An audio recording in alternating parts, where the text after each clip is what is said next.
You didn't grow up in chaos, you grew up in transition. As a millennial, your childhood belonged to an analog world. You remember landline phones, waiting for your favorite TV show to come on at a specific hour, playing outside until the streetlights flickered on.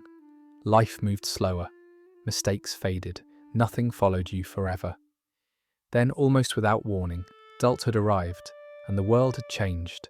Suddenly everything became digital. Your work, your relationships, your identity. You didn't just enter the internet, you were forced to migrate your entire existence into it. Profiles replaced introductions, metrics replaced meaning. Visibility became currency. This is why millennials are often misunderstood. You are not indecisive or fragile. You're a bridge generation, the only generation that had to fully adapt from one world into another while already carrying adult responsibility. Psychologically, this created a rare but costly trait: high adaptability paired with chronic inner instability. You learned how to update yourself constantly. New skills, new identities, new expectations. You learned how to pivot, rebrand, and keep going. But adaptability has a shadow. When you're always adjusting, you rarely feel grounded. When you're always becoming, you rarely feel finished. There is a quiet exhaustion that comes from never knowing which version of you is enough. You remember a world before constant comparison, but you live inside one now. You remember privacy, but you're expected to perform. You remember stability, but you matured into uncertainty. You are not broken. You are simply standing between two worlds and carrying the weight of both, and everything that comes next begins right here.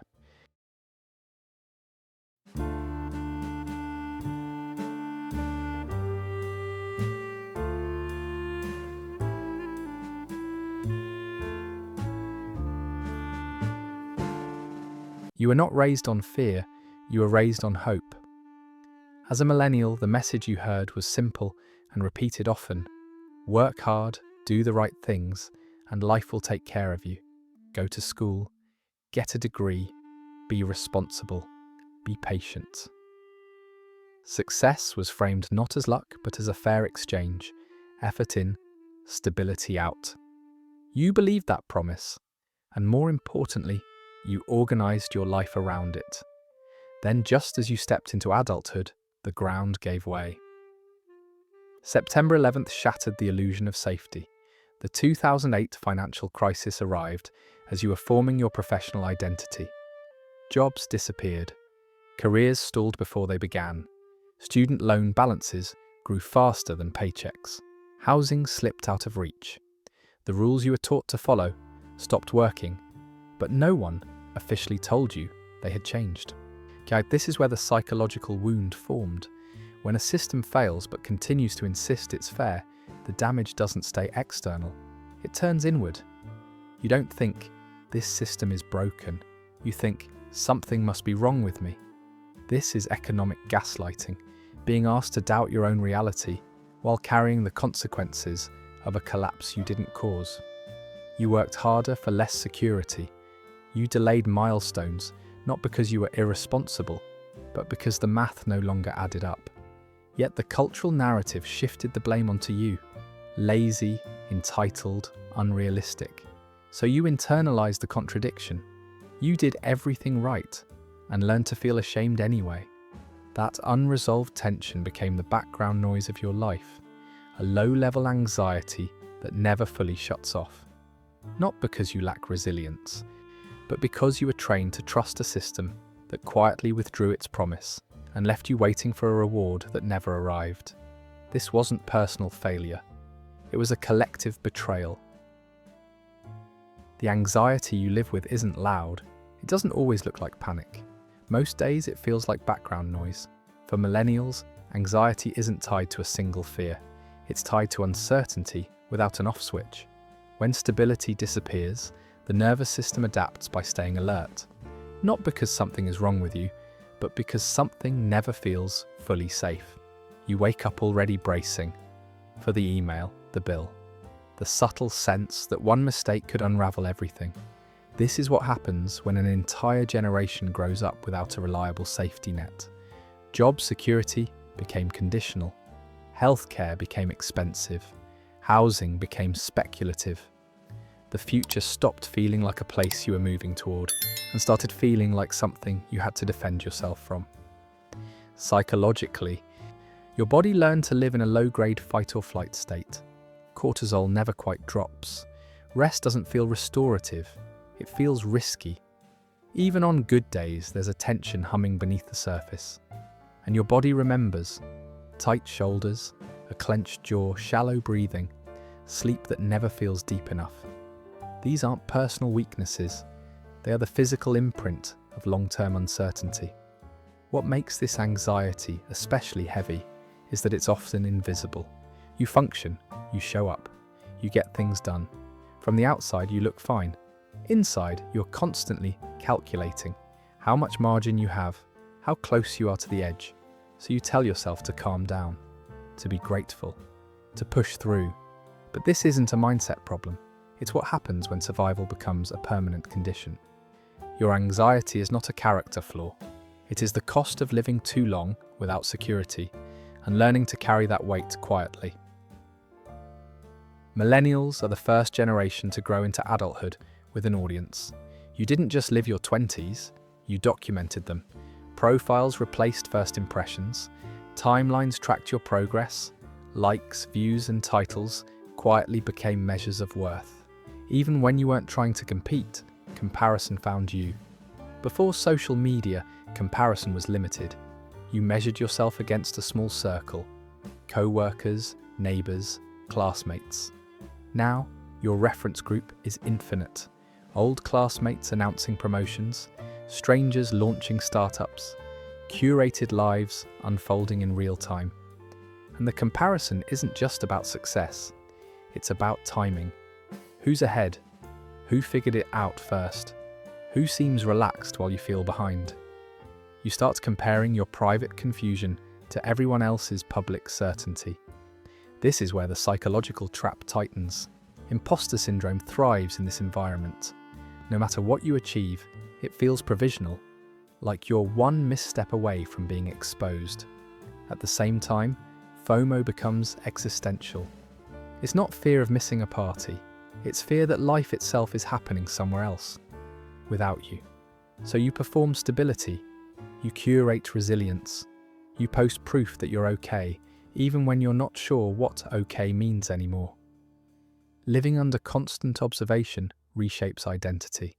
When you're always being seen, it becomes harder to know who you are when no one is watching. Reflection gets replaced by reaction.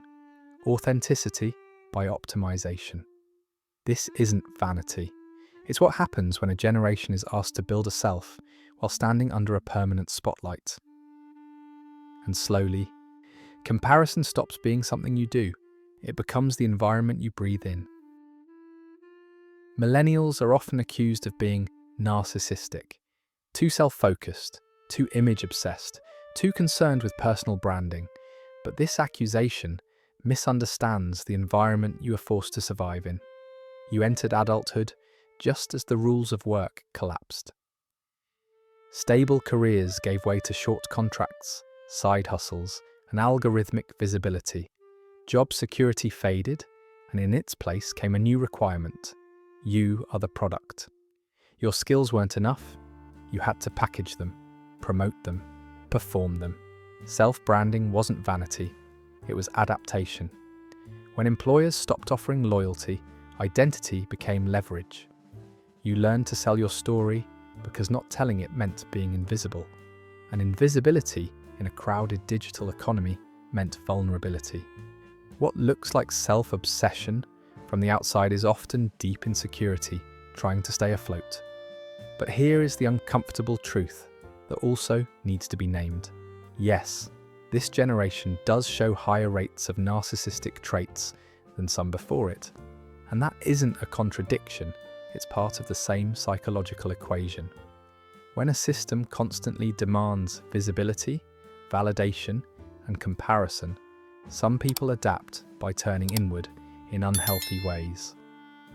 Narcissism, in this context, often develops as a defensive structure, a way to protect fragile self-worth by inflating it. Not all narcissism is grandiose. Much of it is brittle, anxious, and dependent on external affirmation.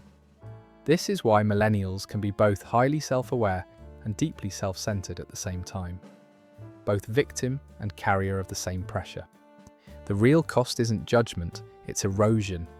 When your identity becomes a brand, you slowly lose access to who you are when nothing is being optimized. And over time, self-presentation replaces self-connection. This isn't a moral failure. It's what happens when survival teaches you that being seen matters more than being whole. Millennials are not exhausted because they are weak. They are exhausted because they never learned how to feel safe while resting. You were raised in the age of hustle. Productivity wasn't just encouraged, it was moralized. Doing more meant being more. Every skill had to be useful. Every passion had to become profitable. Even joy was quietly measured by output. At the same time, the world you were working inside offered very little security in return. Jobs became temporary. Promotions became symbolic. Loyalty stopped being reciprocal. You could work late, give everything, do everything right, and still be let go with a polite email. In that environment, rest stopped feeling like recovery and started feeling like risk. So your nervous system adapted. It learned that slowing down was dangerous, that if you weren't alert, you might fall behind, that if you stopped, something would be taken from you. This is why burnout for millennials isn't just physical fatigue, it's existential depletion. Burnout looks like waking up tired even after sleep, like losing interest in things you once loved, like scrolling instead of resting, because true stillness feels uncomfortable. You don't relax, you hover. Even self-care became another obligation. Meditation apps, morning routines, wellness checklists. The language of healing was absorbed by the same productivity logic that caused the exhaustion in the first place. Rest became something to optimize, not something to receive. Underneath it all is a nervous system stuck in fight or flight. Cortisol stays elevated. The body never fully powers down. And when your baseline is tension, peace can feel unfamiliar, even unsafe. This is why so many millennials feel guilty when doing nothing. Why weekends don't restore them. Why joy feels fleeting and fragile. You aren't burned out because you don't care enough. You're burned out because you cared for too long in a system that never promised to care back. And learning how to rest now isn't laziness. It's unlearning survival. To understand the millennial psyche, you have to look back, quietly, without blame, at the homes many of you grew up in. A large number of millennials were shaped by instability long before adulthood. Divorce became common. Dual income households became necessary. Many parents were overwhelmed, emotionally unavailable, or unknowingly anxious about your future. Love was present, but often inconsistent, conditional or distracted. Some of you grew up with pressure. Every grade mattered. Every activity was scheduled. Failure felt catastrophic. Others grew up with absence. Parents physically or emotionally checked out, leaving you to grow up faster than you should have. Different environments, same result, uncertainty about emotional safety. This is where attachment patterns quietly formed. And many millennials developed anxious attachment, always scanning for signs of abandonment, needing reassurance but never fully trusting it. Others learned avoidant attachment, valuing independence, downplaying needs, pulling away when closeness feels overwhelming. And many carry a mix of both. The common thread is emotional hunger. You learned early that love had conditions, that approval had to be earned, that being easy was safer than being needy. As adults, this shows up in familiar ways: overgiving, people-pleasing, difficulty setting boundaries, or choosing partners who feel distant but familiar. Not because you enjoy pain, but because your nervous system recognizes the pattern. The subconscious isn't drawn to what's healthy, it's drawn to what's known. Yet there is something quietly revolutionary about this generation. And millennials are often the first to ask, is this normal? The first to name trauma. the first to question inherited patterns instead of blindly repeating them. That awareness doesn't erase the wounds, but it creates the possibility of change. And for many of you, that's where the cycle begins to break. From the outside, it looks like millennials are avoiding commitment, marrying later, having children later, hesitating when others expect certainty. But this hesitation isn't indifference, it's reverence. Many millennials grew up watching relationships that looked stable on paper, but felt hollow in reality. Parents who stayed together out of obligation, arguments held behind closed doors, emotional distance normalized as adulthood. You learned early that marriage alone doesn't guarantee safety or love. So you became careful. You don't just want a partner, you want alignment. You want intimacy without erasure, commitment without self-betrayal. And in a world where financial stability is fragile and emotional skills were never formally taught, that feels like a high-stakes decision. There is also grief here, a grief for timelines that didn't unfold as promised, for the quiet pressure of watching peers move ahead while you're still waiting to feel ready, for wanting love deeply, yet fearing that choosing the wrong person could cost you years, or yourself. The core tension is simple but heavy.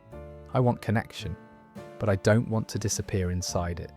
So you pause, you reflect, you wait longer than generations before you.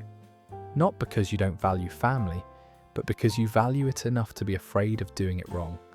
This isn't fear of love, it's fear of repeating pain and finally understanding the price of pretending everything is fine. Millennials are often called the therapy generation, and in many ways, that's true. You are the first generation to openly talk about anxiety, depression, trauma, and attachment. You normalized therapy. You learned the language your parents never had. You asked questions that were once considered uncomfortable or unnecessary. Why does this hurt? Where did this pattern come from? Does it have to stay this way? That awareness matters. It allowed you to name experiences that were previously dismissed. It gave context to pain that once felt personal and shameful. It created permission to seek help instead of silently enduring.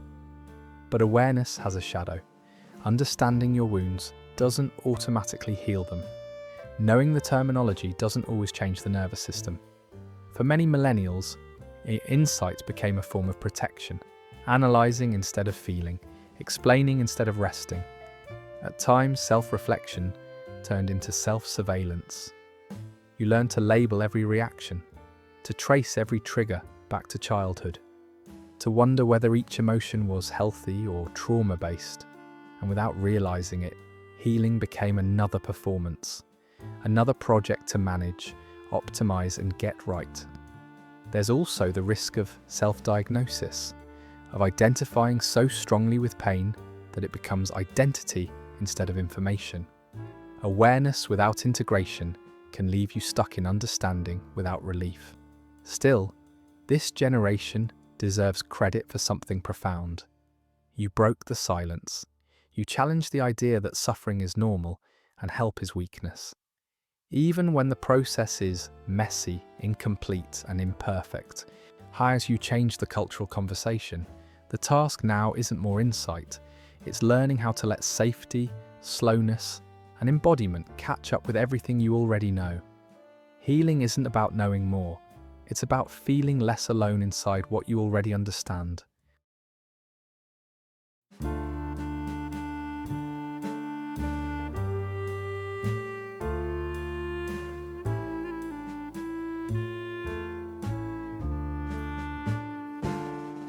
If you are a millennial listening to this, there is something important you need to hear. You are not failing. You are carrying weight that was never designed to be carried alone. You were handed a broken map and told to find your way anyway. You absorbed economic collapse, cultural acceleration, emotional neglect, and digital overload, often at the same time. It makes sense that you feel tired. It makes sense that you question yourself. That exhaustion isn't weakness. It's the cost of adaptation. But there is another truth beneath it. Millennials are not the lost generation. You are the cycle breakers. You're the first to look at inherited pain and say, "This stops with me." You questioned parenting styles, work cultures, relationship dynamics, and emotional silence that were passed down unquestioned for decades. You learned the language of healing not because it was trendy, but because it was necessary. The work you're doing is largely invisible. It doesn't always come with milestones or applause, but it matters. When you choose awareness over denial, boundaries over endurance, and honesty over appearance, you reduce the weight for those who come after you. That is what this exhaustion is really for. So give yourself some grace. You are not behind. You are rebuilding on unstable ground with more consciousness than any generation before you. If this video made you feel seen, you're not alone. Share your experience in the comments. What part of the millennial experience resonated with you most? The burnout, the anxiety, the relationships, or the pressure to keep going? And if you want to explore these psychological patterns more deeply, subscribe to the channel and turn on notifications. We talk about the quiet truths of the human experience here, and there's more coming. Thank you for being here.